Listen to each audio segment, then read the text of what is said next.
Forces हैं उनको भी अपना किरदार अदा करना चाहिए, वरना बहुत देर हो जाएगी और इसका कॉन्सिक्वेंसेस जो हैं, इसके जो नताइज हैं वो पाकिस्तान के लिए अच्छे नहीं होंगे। फर्रुख हबीब साहब, ये जितनी सूरत हाल आपके सामने, फवाद चौधरी साहब ने आपके सामने जो सूरत हाल रखी है, इस सारी सूरत हाल के अंदर अगर आप देखें तो एक फैक्टर ऐसा है कि हुकूमत गुमशुदा नजर आती है।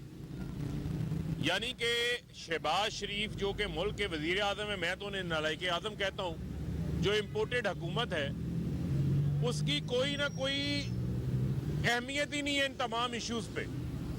यानी अगर आप ये देख लें, आम आदमी के लिए आज जो मसाइल हैं, जो हालात हैं, महंगाई के 50 साल रिकॉर्ड तो टूटे ही टूटे हैं।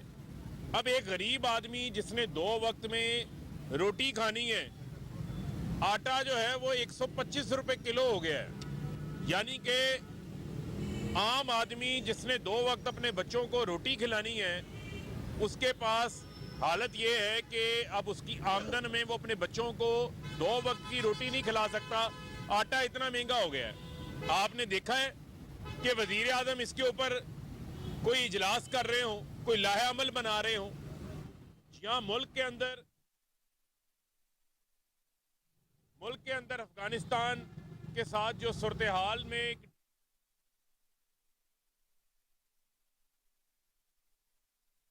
प्लान दिया था, नजर आता था, आम आदमी की तकालीफ को दूर करने के लिए वो इकदामात ले रहे होते थे।